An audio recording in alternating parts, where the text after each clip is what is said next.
Yep. Yeah, plus I ate pizza there, so it was a double whammy. I got.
He likes to make me sweat. Was it the parking?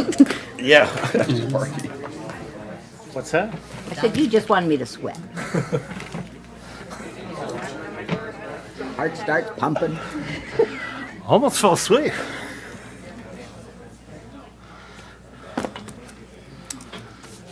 Thank you for that. Are we filming this? Yes. But I don't know where Don is. Don back there? I saw him. I saw him walk Saw him in and earlier. walk out. Are those our cameras or those additional cameras? That's Don. So that. Going old school. He told me at the party there was something wrong with our camera system. That's probably why. All that money we paid, we still. Live. You're on. Is that a good thing?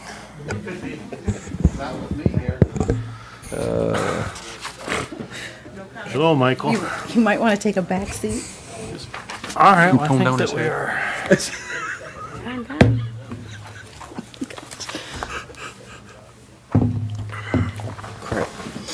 New technology. Oh, screw it.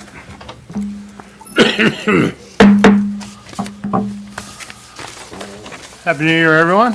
We'll call this study session to discuss the location of a joint criminal justice center to order at 6:30. If everyone would please rise for the Pledge of Allegiance. Pledge allegiance to the flag of the United States of America and to the republic for which it stands, one nation under God, indivisible, with liberty and justice for all.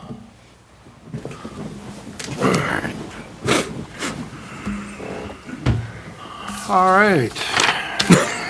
We can have roll call. Councilpersons Breeding. Present. Higgins. Present. Kelsey. Here. Parkinson. Here. Ross. Here. Salcido. Here. And Mayor Carnes. Here. Again, Happy New Year, everyone. It's back into it. We haven't got our decorations down, but my lights are still on in my house, so I guess it's all right for it to still be here. Our purpose tonight is to talk about potential location for the 25th District Court and possible police department shared facility. Several years ago, the state mandated that the 25th District Court would become one with River Rouge and Ecorse Courts.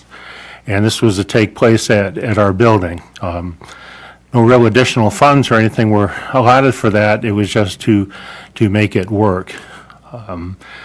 The building at that particular time, according to studies, was not adequate for the size of Lincoln Park alone, let alone bringing in new organizations in their different cities. And they are, it is a very not undermanned, they don't have the space to do the job necessary for that. In the coming year, there's going to be additional strain put on as there is mandated indigent counsel attorneys that will go from what it is now to, I think, 4 to 5 times, and the judge may touch on that when he talks about it later on. So we had that. A study was done and determined that the building did not fit the needs and that a new building was required. Through grant funding through the state, went in and a study was done, and they came out with Redstone Architecture, made a study for us and showed what the potential could be for the building with the needs of the court and the police department. And with that study, it then went in and determined about possible locations in Lincoln Park. Lincoln Park is chosen because Lincoln Park, the 25th District Court, is about 2/3 of the workload, I think, maybe a little bit less than that. But the main part and the main business deals with Lincoln Park. But in looking for a site, as we talk about this, we have to be mindful of Ecorse and River Rouge because it's part of their daily business too. So site location had to be something that would work out conveniently for all parties. So it not just had to work for Lincoln Park, but it had to work for all. Several sites were located with the committee that was made up of the representatives from River Rouge, from Ecorse, and from, of course, Lincoln Park. And through this all, the potential site was Quant Park. Now, Quant Park, as all you should know, but there may be some that are not familiar with that. This borders the Sears Shopping Center property, and I think the side street or the next street over is Euclid, and then it's Dick's, and then our west property. And that's basically the limits. Quant Park is primarily a softball field. There are 3 softball fields that are located there, and a Little League field that is located there, and 1 play structure and a large parking situation. So what we're going to do tonight is hear from you guys, basically. We have our city manager is going to present a little bit of some information, maybe clear up some misconceptions. We're going to hear from our 25th District Head Judge, Judge Clifton, in reference to that. We have a representative, it's Tefera Kowalski from Redstone Architects that's here for possible of answering some questions. They're not going to do a presentation. What we are here for is to primarily hear from you. Study sessions, how they normally go is you listen to us discuss about certain issues with very little input of the citizens and such. But this is going to be a little bit different after we hear from Mr. Koppler and Judge Clifton. So we'll primarily hear from what you have to say in reference to this. So with that, I think I will turn this over to Mr. Koppler. Oh, I'm sorry, I had it backwards. Judge Clifton.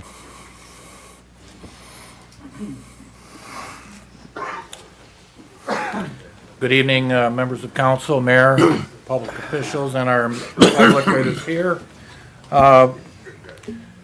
So as the mayor indicated, back in 2012-13, the state mandated that River Rouge, Ecorse, and Lincoln Park joined together in one court location. Lincoln Park was chosen because frankly that was made the most sense. Thank you. Made the most sense. I'm used to yelling at people all day, so I thought I had my voice up loud enough. Also, as the mayor indicated, because Lincoln Park is the biggest of the 3 cities, it made the most sense to conduct the court at that location as well. And the ensuing several years, once that consolidation took place, we had an opportunity to see how crowded things were. We had a preliminary study done in 2015 to assess, the need for a new court building. That demonstrated that absolutely the existing court was way too small. As an example, after the consolidation, we were able to determine that on an average basis, we have about 400 people come through the front door a day.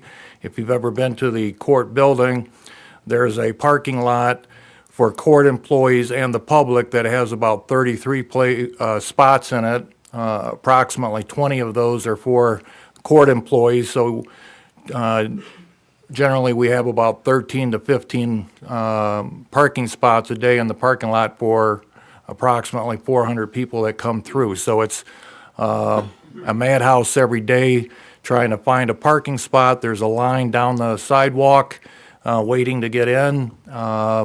You come into the building, it's extremely small, as you'll see in a few moments. But as a follow-up to the study that was done in 2015, thanks to Mr. Cobbler and the mayor, we were able to get another grant to do an updated study which was done by Redstone recently. They took a much more comprehensive look at the court building as well as the police department. We have Chief Waters here. He can touch on that in more detail, but the police department is in even worse shape than the court building. Some things about the court that I would point out: we have constant leaking in the ceiling. Our AC heating system is in very poor condition, so it's frequently backing up, and we have flooding through the ceiling. We've also had to spend money on the roof repairs because we had a large flood at one point about a year and a half ago that was extremely costly to repair. This is another flood that we had when we had a few pipes burst, and we had to close the court for a portion of the day to get that addressed.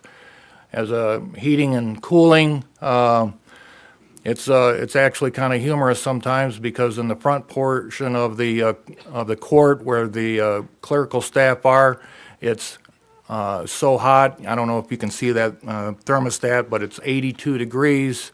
In the summertime when air conditioning is supposed to be going, right now you also see next to it we have a number of portable AC units to try to cool the building off, which are running right now in the wintertime because it's so hot up there and it can't be adjusted. Meanwhile, in the back portion of the court, where the courtrooms are, sometimes it's 60 degrees, and you got people huddled up like they're getting ready to watch a Hallmark movie. Another issue is with the courtrooms. There's just, like I said, 400 people come in a day on average. There's a line out the door and then a line once they get in to check into each courtrooms. They're usually packed to the brim. Also, the public area, as you can see from this slide, extremely crowded, creates a lot of dangerous situations. We have no rooms at all, no conference rooms, waiting rooms for individuals who are victims of assaultive type crimes. So as a result, they are required to either sit in a courtroom or sit in this very small public area where the person that's being accused of assaulting them is coming in, along with their family members and friends. We've had a number of confrontations as a result. One of the slides shows a stretcher there. We had an emergency where we had to call EMS, and they barely had room to even treat the person that was needed that assistance because it's so narrow and tight. Security is a real issue. The front door is very narrow, that entranceway, And as an example, on that bench there, you see some of the items that have been confiscated, guns, knives, you name it. Our security staff sees everything. That top picture on the right is, it shows the holding cell, which is about 10 feet away from the exit door. So we have, unfortunately, district court is the starting point for all criminal cases up to and including murder, armed robbery, criminal sexual conduct. They start in the district court. So we have, and they're mandated to have opportunity to appear in court for certain types of hearings. So they are brought from Wayne County to the court for that purpose. And oftentimes, like I say, the holding cell is 10 feet away from the exit door. If something goes wrong, these people can break out. In addition, when they are finished, they have to be walked across to the police station, and I'll show that slide in a second. Another issue we have is tripping hazards. Court is not ADA compliant. If a person was in a wheelchair, they would not be able to get into the jury box or the jury room, which is just not appropriate. There's not enough handicap parking, so that's an issue. Outside, as I was indicating, in order to get to from the court to the police station, it's about a 50 to 75 yard walk. So imagine court officers are escorting an armed robber or a murderer or a gang member from the court to the police station. A car drives up. People jump out with AK-47s and say, we're taking this person. That's a real issue. In today's world, most courts and police stations are joined together so that there is not that outside security problem. So this study that was done by Redstone, they looked at different sites. They focused on the Quant Park location. I think several of the attributes for that were there was no cost of land acquisition, there was no demolition cost, and that property would not have to come off the tax rolls. My position on Quant Park is if we're going to do that, it would not be without the creation of a new park, an updated state-of-the-art ballpark. There are some locations where we can do that. I'll let Mr. Koppler address that. Thank you. Thank you, Judge Clifton. There is also the Judge David Zelnat, who makes up the remainder of the judges at the 25th District Court. He's in the audience too, just for your edification. Mr. Koppler? Thank you very much. Good evening, everyone. Happy New Year. Thank you for coming out. I've condensed down a very lengthy presentation that was actually made to Mayor and Council. I think it was back December 3rd, if I'm not mistaken. If you want to see that and get the full glory of that presentation, if you go to our YouTube page, it's on there. It's a special meeting for December 3rd. We're also going to be putting up, if it's not already up, I'm just not sure because I didn't check, the actual report, so you can see the report and get into all the details. I tried to summarize as much as possible because I know Mayor Carnes wanted to get through this as quickly as possible. So kind of going through this, the report, once it was put together, was to develop a space needs assessment for a new Lincoln Park Police Department and court facility. And then they were also then to look at the feasibility of a joint center. So it was kind of looking at the two separately and then trying to figure out if the two can work together and if it would make sense. If there was a decision to go forward with construction, what would that mean? What we found during the study, the benefits of a shared facility, single site development, cost-effective construction, efficiency in shared operating cost, shared parking, secure separation of public staff and prisoners, secure movement of arrestees to court, and sharing of lockup. And so we found through the study that ultimately working together with the 25th District Court and the police department made a lot of sense. both cost-wise, but also, and more importantly, operationally, that would lead to security and safety for the court as well as the police department. They worked, again, I'm condensing, so my apologies. They worked over a period of about a month and a half with the police department, police chief, deputy chief, and different employees within the police department, and then the courts to figure out what are the space needs. And when you look at the study that was done, there are endless pages of, exactly what the space requirements are for every operation within the police department and within the courts. Ultimately led to this part, which is a block diagram of what a shared court police facility could look like at a very high level. There is another phase after this, if there is a go forward, that would actually get this narrowed down. It's called the schematic phase, and it actually do the detailed designs of what it would look like, not only exteriorly, but also interiorly. And it's also that process, which I call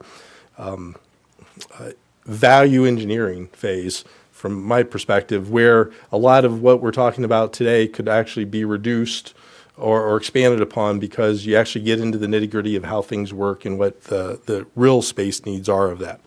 So again, I put this and this next one to show that there was work, there was a conceptual layout of how spaces could interlink and how they could share and work together and provide a more efficient operation for the court, as well as an efficient operation of the police department. But understand, underneath this, there is a lot of work that was done by Redstone Architects over a period of about a month and a half, because they only had a month to do it. So the other part of all this, and well, let me get to this before we get to the siding, is ultimately what is the cost of doing this? And those block diagrams lay out to a police department space needs of about 42,000 square foot and a court space needs of about 41,000 square foot. So if you look at an 84,000 square foot building at a projected construction cost, and there's two different costs for each type of construction for the court as well as the police, lays out if this project were actually to get off the ground in later this year, which I don't believe would even be possible, it would cost us between the court and the city about $31 million. If it happened later next year, that cost goes up to $33 million. And there's some interesting things going on in the construction field right now where, what I've been told in talking to different communities that are doing projects, these costs are actually probably low because of the contractors having a lot of work to do, and so bid prices are kind of creeping up. So honestly, I think it's to our benefit to take our time as we go through this process and try to get a more favorable bidding process. But nonetheless, right now, under this preliminary phase, we're looking at approximately $30+ million to complete this whole project. So once you kind of have what the space needs are, you start then looking at what are the site needs that would accommodate that. And again, I know this is very difficult to read. It's very small, and I really couldn't get it any larger for this slide. But in the end, it comes up that if we were to have a co-location of these two facilities, we would need between 9 to 10 acres, each one representing about 4 acres worth of need to do that. So it's a fairly large site that we're looking at. Because of the partnership that we have with the 25th District Court, which represents, as was stated earlier, not only the city of Lincoln Park, but also Ecorse and River Rouge, a discussion was where is the best place to have it. Both of those communities would like to have it as close as possible to their borders, understanding that the city of Lincoln Park does have the vast majority, and I think the mayor said 66%, pretty close. It's, I think, 62% of the use of the cases there. So we did rate to have it within our boundaries, but we also wanted to accommodate the other two communities as much as possible as well. And so in the end, we were looking at sites that were effectively north of Southfield Road from east to west. Those presented what we felt were the best opportunities. And then you started narrowing it down then to available sites that are large enough that didn't require a lot of acquisition or because that would drive up the costs. And ultimately, there were 3 sites that were looked at. The current Vibro Hospital, the Lincoln Park Shopping Center, we may know that as Sears Plaza, but it's actually the Lincoln Park Shopping Center, and Quant Park. And this slide here kind of shows you, what we're looking at in terms of trying to have a closeness to the other police departments, because again, both 2 other communities would still have to transport under this concept from their jail space to our court facility. And so we wanted to try to make that as less of a travel as possible. And you can see that, these 3 sites represent probably the best locations under all the different criteria that we had in trying to find the sites to propose. Again, further in the study, you'll find that a potential layout, space needs, was overlaid on each of the 3 different sites. The Sears site is actually the Plaza site, and then you also have the Weber site and then the Park site. From there was a nice conversation within the building committee about acquisition costs, and each one of these has different costs associated with it. But the one that presented from the building committee's viewpoint the best opportunity to keep the costs as low as possible, keep it centralized to the 3 communities as much as possible, was the Quant Park site. There's, since this came out, I know in talking to a lot of people, there's a lot of thoughts on why this can't work at that site. And just, let you know, I'm here presenting what a committee has recommended and what we're recommending, that committee is now recommending to the city council. And I know city council has a lot of different viewpoints on this as well. And so as we go through this, I hope you understand that there is no decision that's been made whatsoever in terms of where the site is, nor has there been a decision that this project actually going to move forward. And one of the things I've counseled everybody in this is that this has to be a deliberative process, one that we take in a lot of the viewpoint of the residents on this, because this is a project that's going to last us 50 to 75 years plus. And so this is going to be a community asset for a long time, so we want to make sure we get it right. But in talking to a lot of people, one of the things that kept coming up is, well, this is a park, and you can't put anything else on a park because it's a park, and if you get rid of the park, it goes back to the person that gave the land to the city. And in a lot of cases, that's accurate.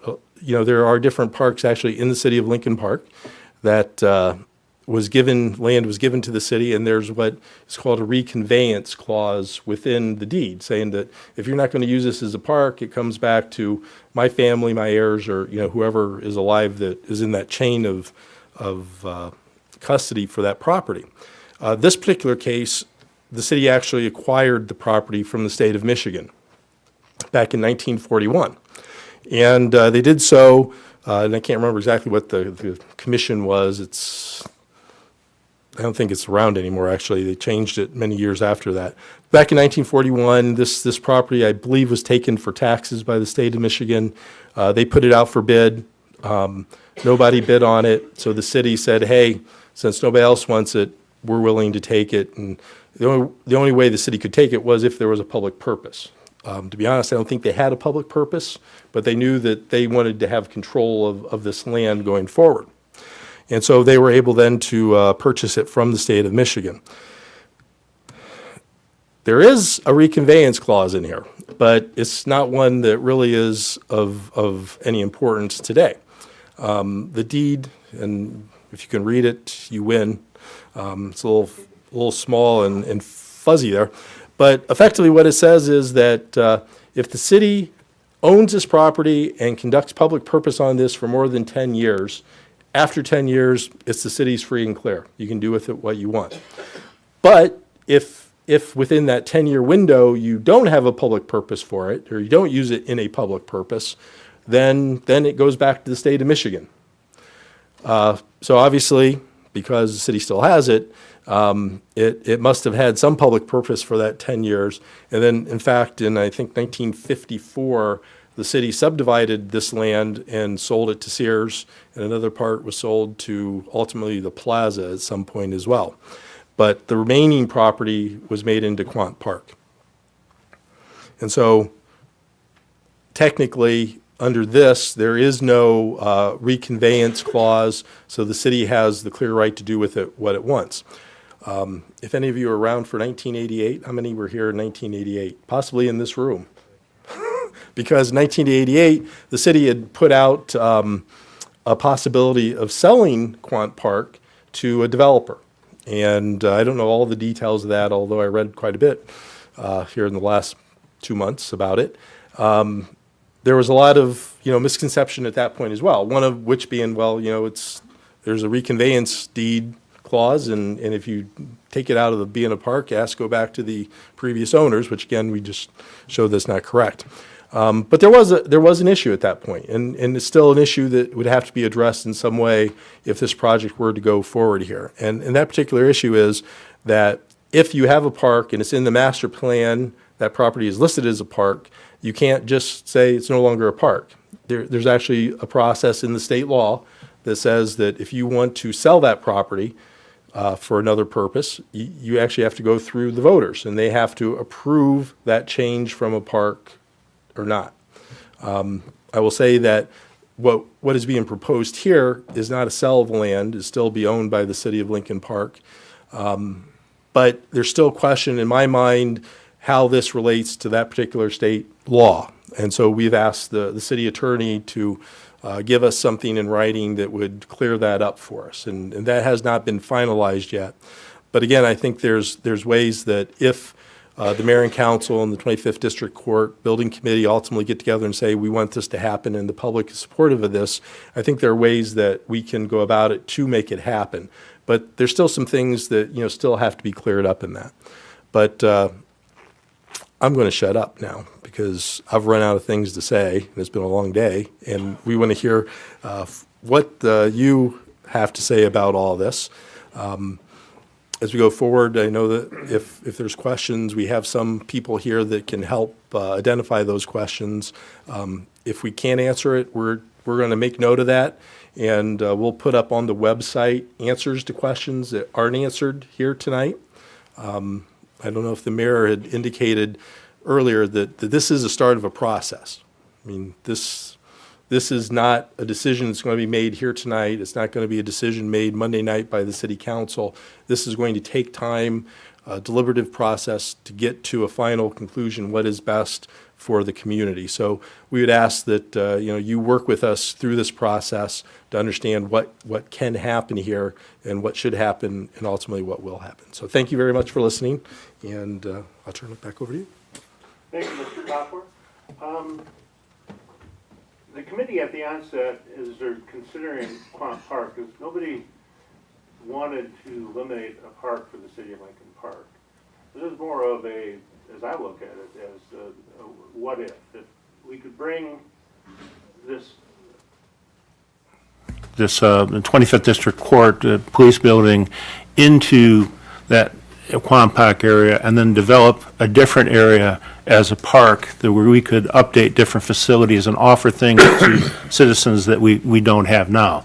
Would that work? Would it be something that people would want to see at that area, or is everybody with of the mindset that this is our park and it's been the park for generations and should remain that way? So that's what we're really looking for. The mayor and council, we're looking for guidance from you folks out there and to let us know. I mean, we have this meeting. This meeting is going to be broadcast. We welcome emails and telephone calls, visits to let you know folks that may not be able to attend this meeting but will want to speak on this topic. And there's going to be, we have our, is it Beckenrader? Is that who we have? Who is our designers? coming up with some ideas of, potential ideas for the park, where it wouldn't cost us additional money that we would not have the money to do on ourselves. But going to go out and have a microphone. I'm going to be passing it around. A little bit of protocol for that is very simple. You just have to identify yourself. I would ask that you keep your comments under 5 minutes. If you have questions, we'll try to answer them for you. If we don't have the answers for that, then we will we'll get them for you. All right. Next thing is, can I turn this thing on? Is that working batteries this time? One we're told. Is the light green? There's a little shh going on. What am I doing wrong? Mr. IT?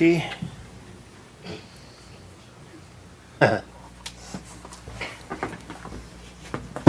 and off. That's why we have. Would that make you feel good? You can also use the podium if you want to, but we have the microphone here. We'll save you a little bit.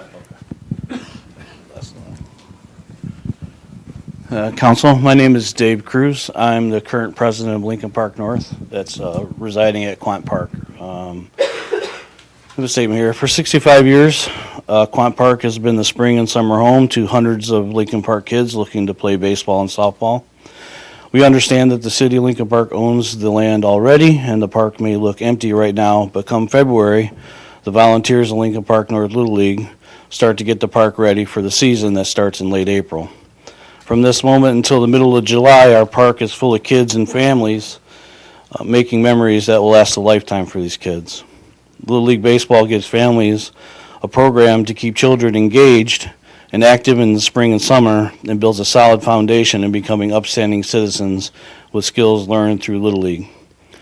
As volunteers of the League, our work does not end there. We continue to maintain the fields and keep the park secure as possible on the off months. In late October, the Junior Rails football program uses our fields for practice, as we're the only public park in the city that has capable of the lights. We also have plans to bring fall ball and softball that will keep the park full through September every year. We are scheduled to host a 9 and 10 year state tournament this summer, which through our district administrators kind of put on hold because of this process, which would bring families from all over the state, 15 different districts, to the city of Lincoln Park. On August 6, 2018, the city council approved a $85,000 renovation for Quant Park for this and the community center that was supposed to start in October, but nothing's been done yet, and I believe this process is maybe why that never started. It was to update the lights in Quant Park, which are pretty old. Our lights, we've actually, the past president, Dennis Frederick, has actually drove down to other states to try to get lights, bulbs to replace these lights.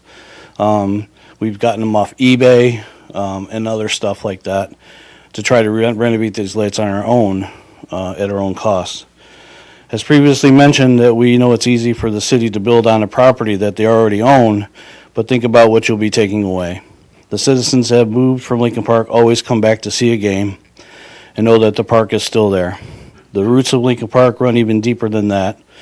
There are a number of kids that currently play whose parents and some of their grandparents played on the same fields, and we would like to keep that tradition going.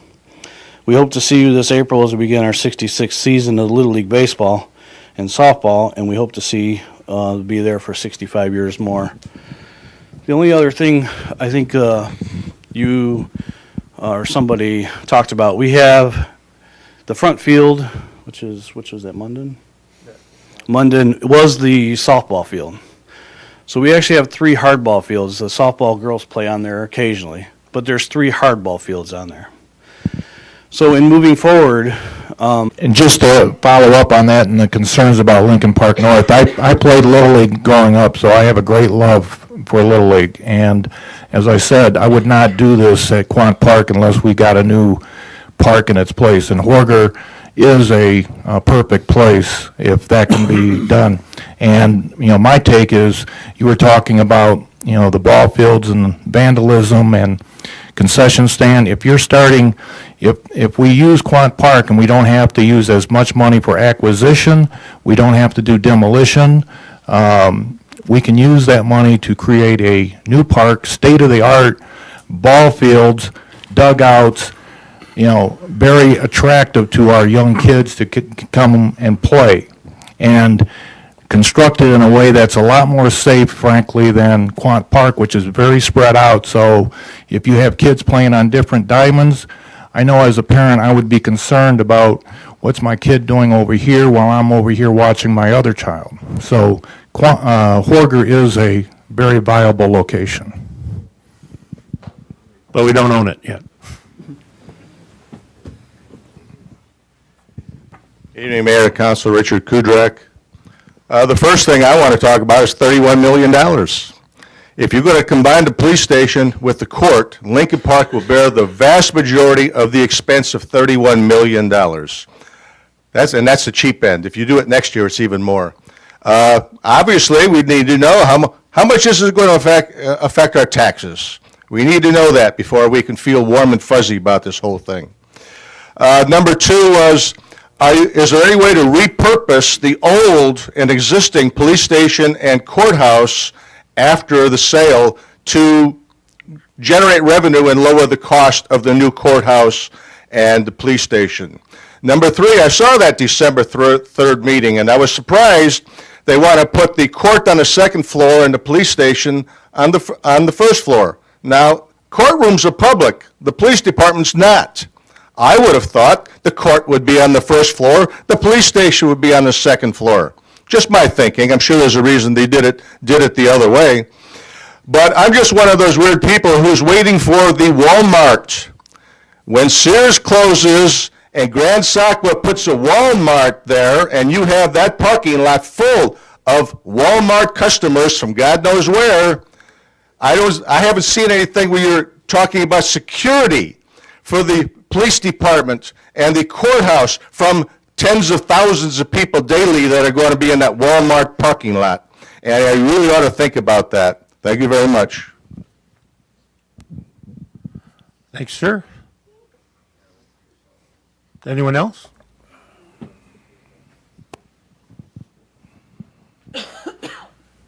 Again, just to respond to the last comment, the police and court are actually side by side. Each would be a two-story facility, so the court side would be, the courtrooms would be on the second floor, the administrative clerical would be on the first floor. It's completely separate at the police department. They would have, facilities on first and second floor, but they're not combined.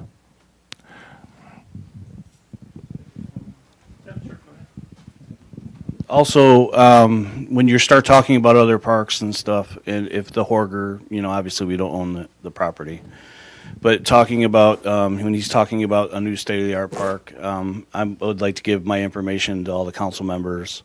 So when these meetings go forth, if we are forced to move, that we would like to be, included in those planning meetings for the park.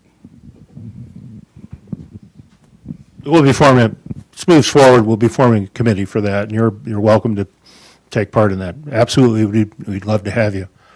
Anyone else? Margaret Shepard, a resident here in Lincoln Park. My question is, what is the outlook for the current police station and courthouse? Because as we all know, we have enough vacant buildings already in the city. What is the plan that they're going to have for those two facilities? I don't know of a specific plan. Mr. Copler, do you have? Well, in terms of a specific plan today, we don't have one. We've had a number of internal discussions about what is possible and what isn't possible with it. I think, again, as we move forward, as this project moves forward, that is definitely a question that we would have to have an answer to. But, there are limitations that, again, going back to like the deed, I don't know what the conveyance on any of those properties were yet, so we still have a lot of work on that end.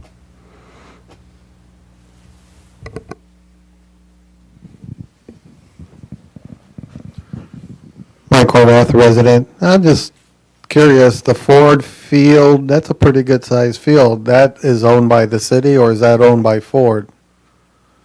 And would that be a possible choice and keep Quant? I believe it's leased by the city. Yeah, it's still owned by Ford Motor. Oh, okay, that'd have to be purchased? Yeah, because the Sears and he said Walmart, but I don't expect nothing to get built there. And maybe that's an option, but you'd have to purchase the property from the owner of the Sears property, right?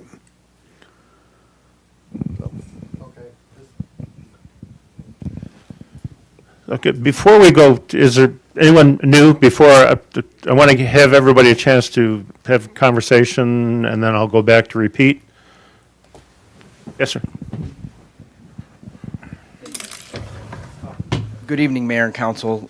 My name is John Bertino, and I am the Director of Indigent Defense Counsel Services at the 25th District Court. And just as a matter of background, I began working in the court as a private practice lawyer back in 2011 or 2012. Not to interrupt, but we need to do that so we can pick you up on Oh, sure, I'm sorry.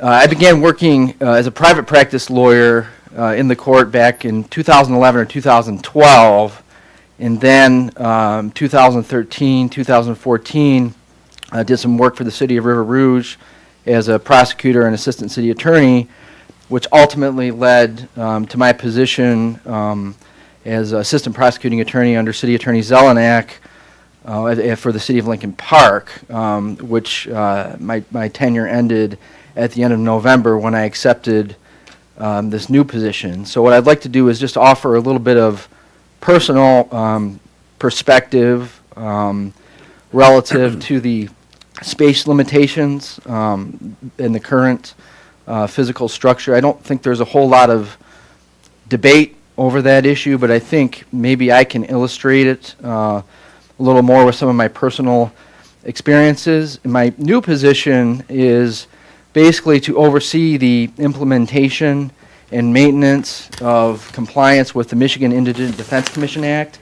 And I know that Mayor Carnes alluded to it a little bit earlier in the meeting, but essentially what happened, the state legislature has enacted a new law that basically requires courts to adhere to a certain level of standards relative to the performance of court-appointed attorneys, court-appointed criminal defense attorneys for folks who cannot afford attorneys of their own. And in order to comply with the statutory mandates, courts have to, of course, this has resulted in increased costs that are covered by the state ostensibly at this time, but courts are now, trial courts in the state, such as the 25th District Court, are now in a position where they have to implement and begin complying with these state-imposed mandates. And one of the statutorily imposed mandates that is presently in effect and that we're currently working on implementing compliance is that they require that court-appointed criminal defense attorneys have space to meet in confidence with their clients. And I think there's a very strong argument that the present physical plant is not in compliance with that standard. And just to kind of give you a couple of examples, and I think someone in the PowerPoint presentation, there was a picture depicted of the hallway. Oftentimes for criminal defendants who are not in custody, in the custody of law enforcement, they are essentially, because of the space limitations, forced to have conversations with their attorneys in a crowded hallway where the public is present,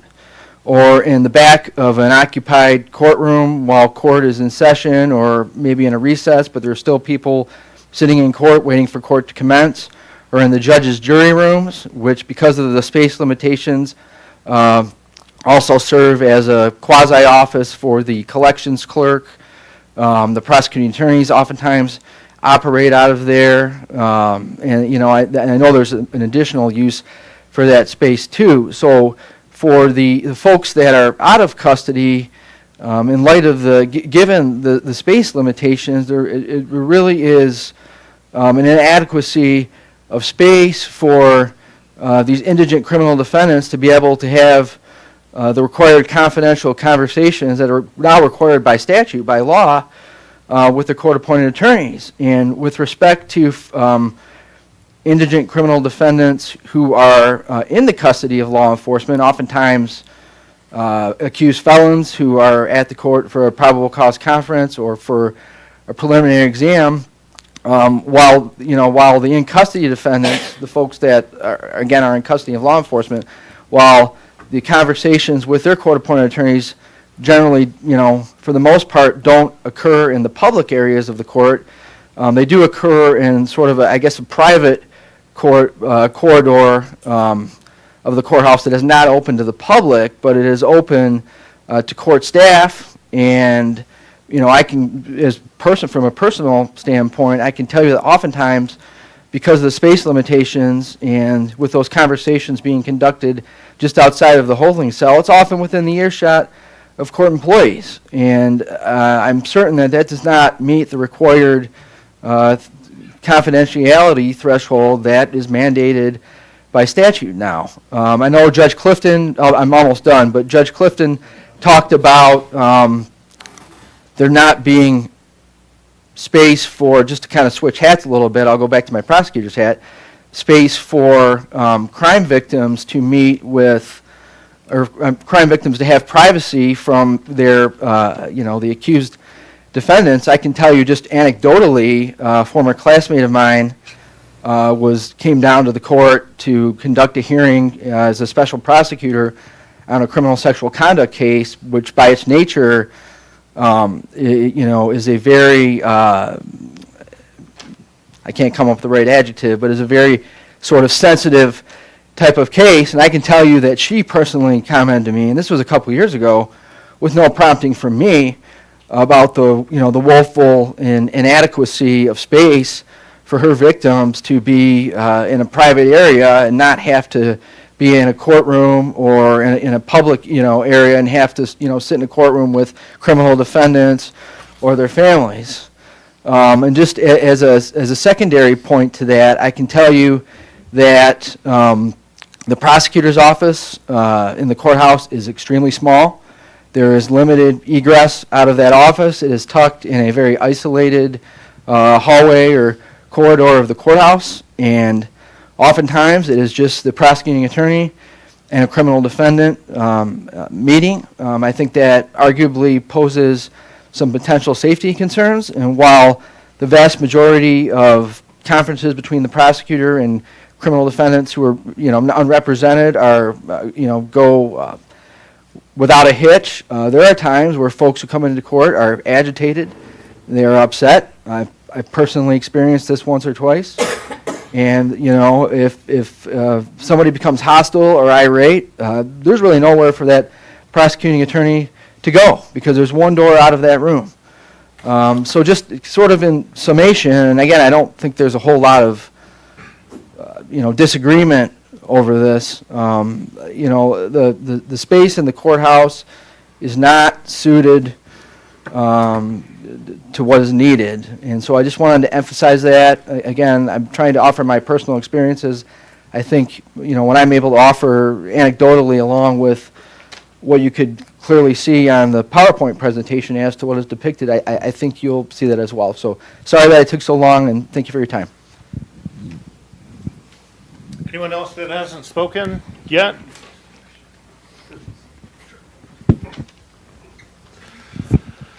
Good evening, Todd Barron, resident. I'm also been a practicing attorney for 22 years, and I am part of the indigent defense team at 25th. And in the 22 years I've been practicing, I think I remember the first time I walked into the 25th District Court, and at that point it was pretty much at the end of its useful life as far as the facilities. And it's a credit to the city that it's still in operation as well as it is.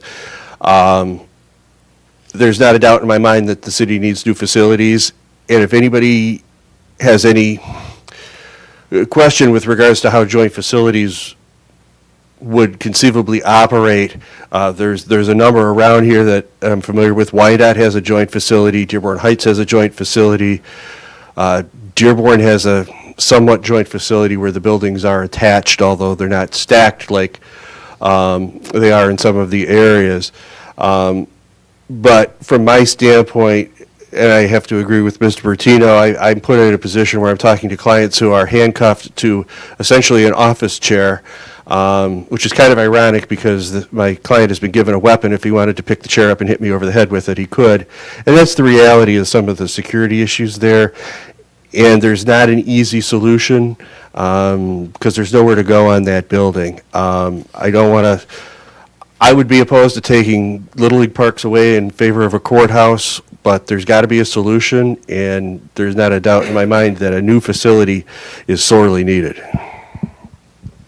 Thank you, sir. You want to go back?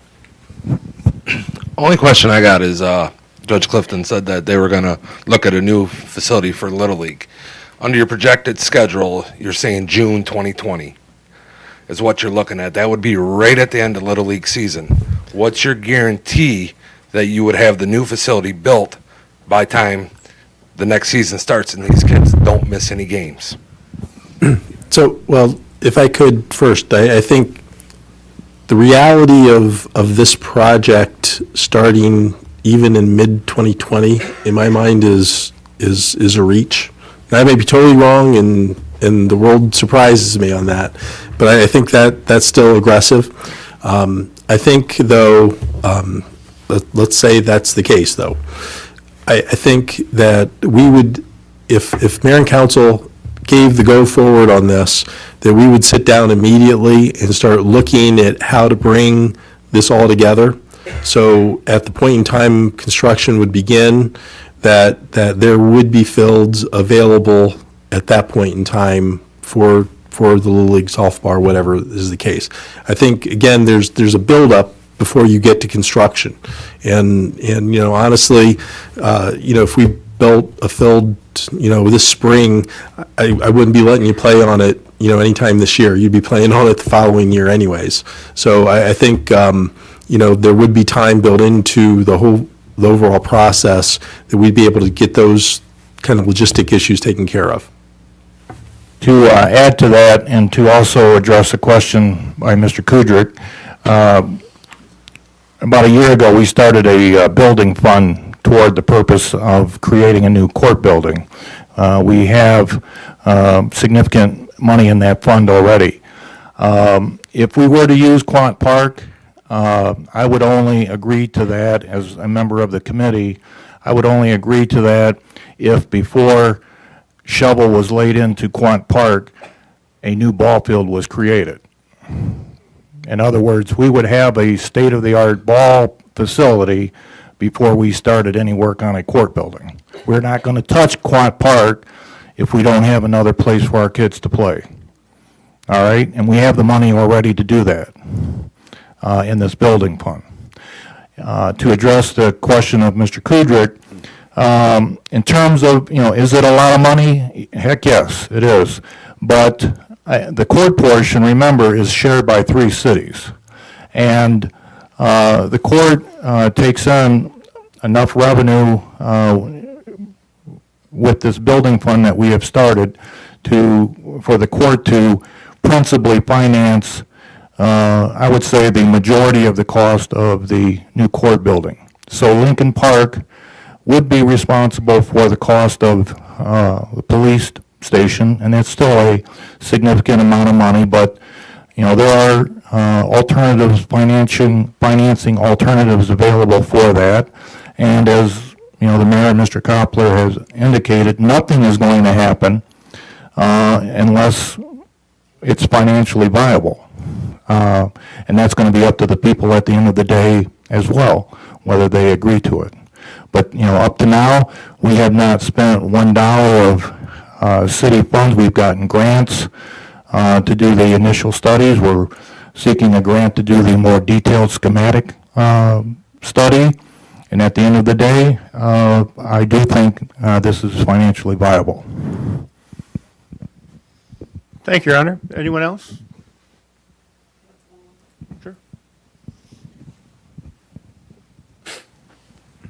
Has there been, or will there be, a study of the traffic and how it's going to affect the traffic right there by Southfield and Dix? Because I know I saw a report not too long ago that that corner was listed in the top 5 as the most dangerous areas for traffic accidents. So has there been a study, or will there be a study to actually check to see how that's going to affect the traffic flow? And we already have Kroger's is already there, and it's already congested a lot of the time. So is something going to be done like that?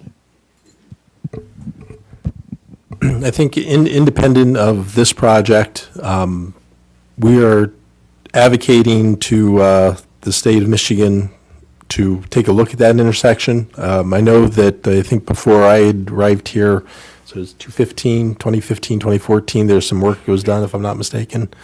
When you look at the crash data information that's out there, there hasn't been any improvement to the improvements they made. And so I think that overall, just from the pure safety aspect, we need to get MDOT to look at that again and come up with maybe another plan on how to do that. The second level of this is that we are in discussions with the owners of the properties at that corner. There is a commitment to do something there. Depending upon what their proposals ultimately would do, one of the planning practices would be to do a study at that on how their proposal would impact, the traffic there as well. So these things are all kind of coming together at the same time. So I think there's actually going to be a number of different reviews of that intersection that wouldn't necessitate this project to be doing that. So I think we'll be able to have that taken care of without this project having to do that. But if we're not able to bring those out, again, I think good planning practice would be for us to understand when we build there what impact it's going to have.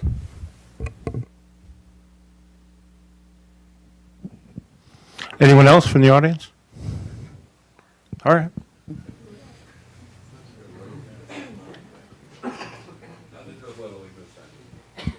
So you guys are doing it's joint courthouse and police station. What's the chances of getting dispatch back there? Because I don't know if anyone's tried to call 911 lately in this city, but you have to go through central dispatch. Sometimes, depending on your location in the city, you might not get the right area.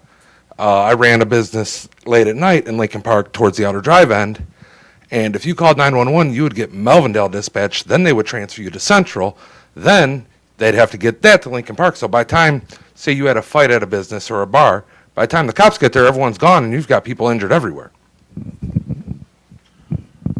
The designs of the police station as presented by Redstone has the capabilities to have a dispatch center with this. And as we move forward with this, council has been in the opinion that they wanted to do dispatch in-house. And so as we get this completed, that is a goal of ours. Anyone else? And anything from council? Anything from council? I got a question. I'm sorry, go ahead, Donna. Through the chair. Go ahead. First of all, I'd like to say, I believe we need a new police department. And I believe we need a new court. And I don't know how the others all feel. We've talked a little bit, but not a whole lot. I don't want to use the Quant Park property. We need to find another location. This is overdue. The police department, my gracious, I started working there 47 years ago as a meter maid. It's the same building. The court used to be here in the laundromat next to where the CPW building is. And then they moved it over to the police department. And then we built a new building down at the end of the street. But the state came through and brought these other two cities in, and so we're stepping over each other over there. We need both facilities, but I don't want to use Quant Park. That's my personal opinion.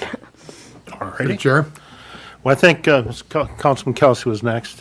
Yeah, the only thing I got is, and this is kind of a sore point with me, and I've made this well known, when the court was consolidated, nobody ever looked down there and seen from the legislative land that did this and from the court jurisdiction up in Lansing that there was no way this was going to work even before we got to this conversation. I mean, they just arbitrarily took Ecorse and River Rouge, says you're going to go into Lincoln Park. If they looked in there, they wouldn't have fit. We're going to shove them in there anyways. And you're right, they're stepping over everybody. But who actually made the decision? We didn't make the decision up here. It was the court office in Lansing, which is the same persons now that are saying that the legislator has done the indigent defense and all that.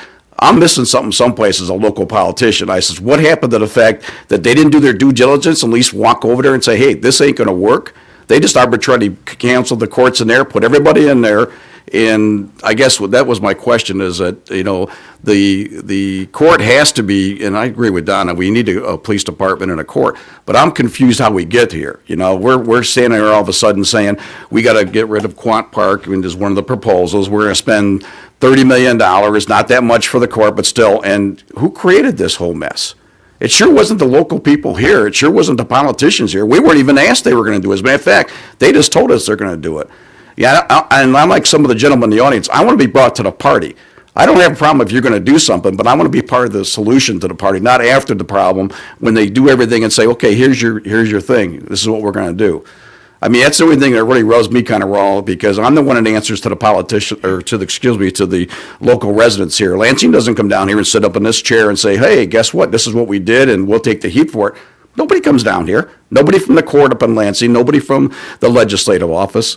And I guess one question I got, and that's for later on, who has jurisdiction, the legislators or the court making these decisions? Because now you got the court making the indigent defense rule they passed, but the court was the one who created this problem. So who has jurisdiction? Is the court and the legislator talking to each other, or is one just do one and the other one flips the other? And I guess that's something maybe Matt can find out. I mean, that's just, it's a mute issue, because we still need the court and the, yeah. You answered part of it in your own question. Okay. Sorry. I'm Judge David Zelenak at the 25th District Court, almost 15 years now. About this time 7 years ago, we came back from Christmas vacation, and there was a new law passed just before Christmas by the state legislature, the House, and the Senate, who never consulted anybody, in spite of smart judges before me and with me, and alongside of me asking, if you're going to reduce the number of courts by state law and retire judges and close courthouses, talk to us first. We were trial lawyers, we were lawyers in practice, we're trial judges. We know the nature of the business and the nature of the political beast. We know how to fund these things. We know what needs to be funded, because every trial court in Michigan, whether it's a municipal court, district court, probate court, or county circuit court, are all funded by your local communities. Your tax bill for county, your city budget for the district court. But they didn't ask us any ideas, any concepts. They simply went in, passed the bills, the governor signed it, came back after Christmas. Here it is. So we're saddled with something. It's not the easiest thing to deal with, because now you're playing catch up. And we did. We've been cramming 5 pounds of stuff into a 3-pound bag for 7 years. And the governor signed it, became a law. Here we are. No ideas, no concepts, no money. Retire 2 robes, because it's the judges' salaries that are truly paid by the state, nothing else. All operational expenses are in a court budget, and we're doing the work. It's the employees at that courthouse that make it happen. So it is arbitrary. It's also capricious, and it's without notice and lack of discussion. Could it happen again? Sure thing. But is it a question, we measure things every day, how fast a car is going down the road, how long a 2x4 is, or how much coffee is left in your cup. Is it half empty or is it half full? Third question is, who's drinking my coffee, right? But look at the bright side. The positive is, it's a question of leadership. The state recognized that the Lincoln Park portion of the 25th District Court was doing something correct to close 2 others and bring them here. So leadership is still there. You just got to build a new courthouse so it can work, so it can function. That building was there, is now going on 31 years. It can still hold a 1988, maybe 1995 capacity of cases. It's not just the criminal cases, it's the landlords and tenants. It's the mortgage foreclosure crisis. the number of unpaid credit card debts that are out there people are suing for, people trying to collect money judgments. All of that builds that courthouse population daily. Parking tickets written, speeding tickets written. People invited to come to court because they've been arrested. It doesn't end. And crime is the only real growth business in Michigan for the last 40-some years. Nothing has changed there. So it's a question of building not just to meet the capacity for today, but what will it be in 5 years for the number of landlord-tenant cases that are out there? Debt collection cases, parties arrested, tickets issued. So you still have that half a cup of coffee. Let's fill it back up with new ideas. Let's build a new building. Have a capacity that you have room for greater production. Both judges here have worked the assembly lines for different automobile companies. We know what it is like to bring something in the front door, finished product going out the door. I don't know about you, Judge Clifton, the cars I worked on started every time because we were on the ball. So that's what we're looking for, is some new idea. And if you had separate buildings, it's sort of silly, because now each building has to have a separate fourth wall, 2 different locations. And also you share detention facilities. So building them in one place, that's the question, where? I'm glad to hear from the Lincoln Park Little League North there. If we build a new place, you will come. That's important. We're going to build you a new field. So, but to answer your question, yes. It's all done by the state. We have no control, and something else could happen again in the future. Any questions? Thank you, Your Honor. No, through the chair, thank you. I know who to yell at now. Thank you very much. Councilman? I agree with Council President Breeding. Quant Park has been there for eons. I think it needs to stay there. The site, the 3 sites that they picked, Quant Park, the one on Outer Drive, they're not feasible to me. The only real feasible place to put this is Fort and Southfield. I wouldn't go for the one at Outer Drive. It's not central enough for our people to function in the city. Quant Park, no. So it's got to be the Sears property. Anyone else from council? Yes, Your Honor. Yes. Couple of things. One, I'm going to come back to what my colleague over here was talking about, the cost. This is, again, another state-mandated thing that they've set on top of us. It's in the state law that the state's not allowed to make a state mandate that they don't fund. And once again, they are not funding this. And I think we need to protest this and get some money for it, because the state's making us do it, the state should. The second thing is, I agree with my 2 colleagues, I don't like closing Quant Park, that we need to come up with a better location. The Horger property that we've talked about, I personally have taken care of that property in the past. I don't believe there's room on that field for 4 ball fields. And also, I'd like you to know that the schools only had a very minimum parking area over there, and they have sold that property. It is no longer part of the school district. The parking that Quant Park has is a huge parking lot. You need more than the 4 diamonds, and you need a place for the people to park. And we're talking upwards of, you need 100 parking spots if you're using 4 diamonds. There is no parking over there for 100 people. Anyone else from council? Yeah, I want to finish up here with the question. Mr. Well, I'm Copley? going to, anyone else from council that hasn't spoken yet? All right, then go ahead, sir. Matt, they were talking about $31 million for this project. How much of that is going to be funded by the court? How much is going to be funded by Ecorse and Rouge? And how much is the police station actually going to cost us?